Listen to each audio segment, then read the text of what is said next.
we are going out from the time of the one empire to the multi-imperial world order, and that is the only alternative.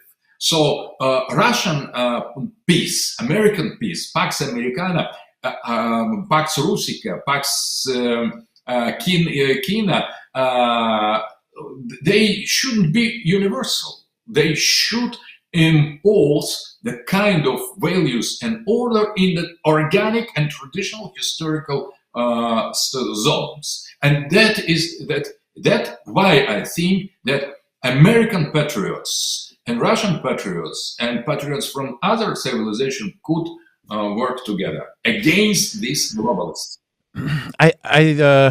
When you talk about the Chinese empire and other empires existing within their historical context, I don't think that the Belt and Road and all of the Chinese initiatives in Africa and Latin America and such exemplify this respecting historical spaces. Do you think, how does China perceive the United States? Antagonistic? Are they trying to get us? There's a lot of conversation here in the United States about, American companies, kowtowing to China, Chinese influence the United States with fentanyl, perhaps, and just an antagonism between the United States and China. Is there a great conflict brewing between China and the United States? Does China see us being able to peacefully coexist in this new multipolar world that you have put forth? I think that Chinese use your own weapon. So the capitalism was imposed on China by the West, and they have taught to do the same. So capitalism is expansionist, it is hegemonic, it tries to explore new markets and control them. And Chinese do exactly that the West has taught them, but with much more efficacy and success.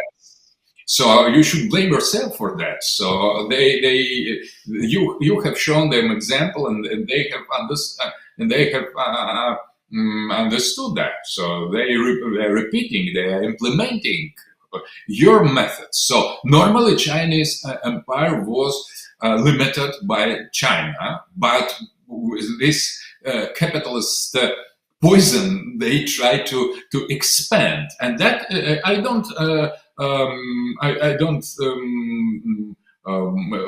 not happy with that, but they have the right to do as the other big power do. So we could not blame them for that. We should maybe oppose. We should put some lines where we could tolerate them. Or for example, the same problem we have in the Siberia, because China has great population, and that is almost unpopulated zone in Russia. So expansion in the north would be deadly blow to us. But I think, in spite of demonizing China, we need to understand them from inside.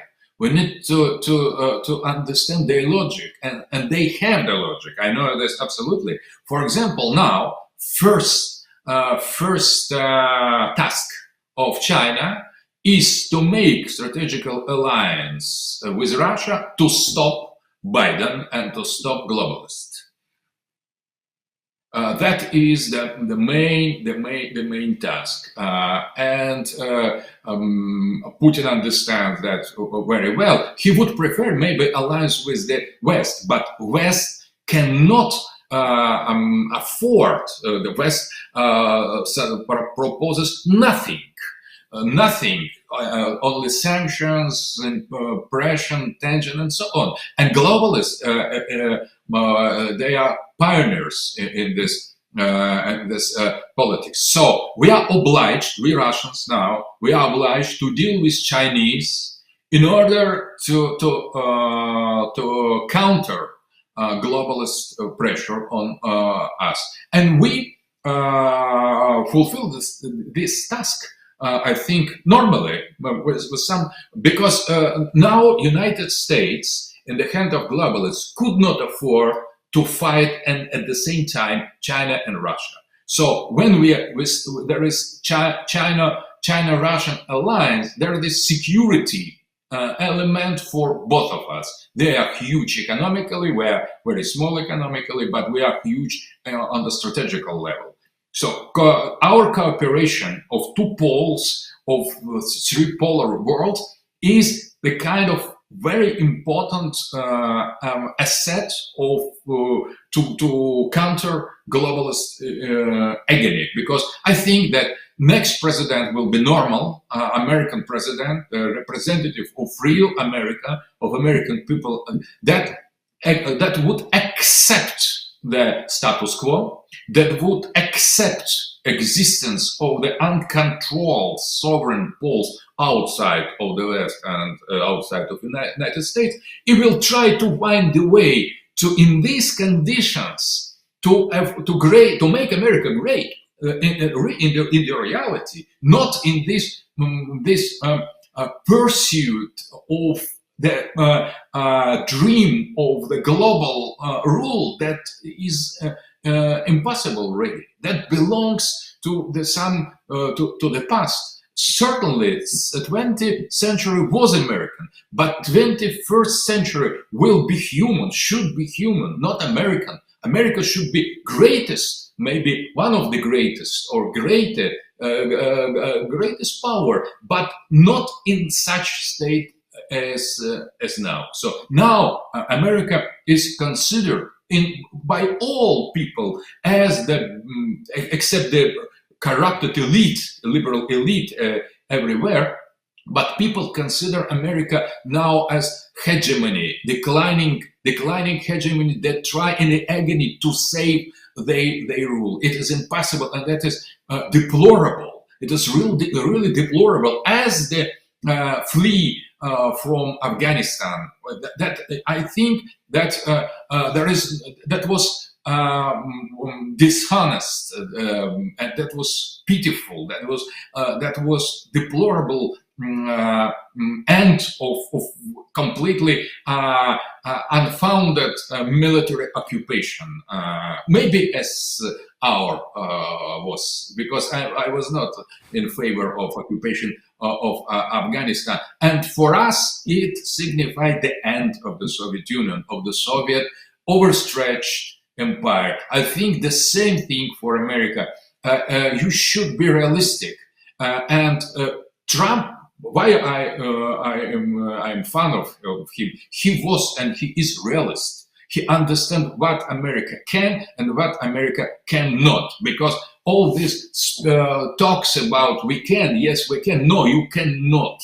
You cannot do more than you really can. And Trump tried to do what America can do in order to secure its position. And that was very realistic.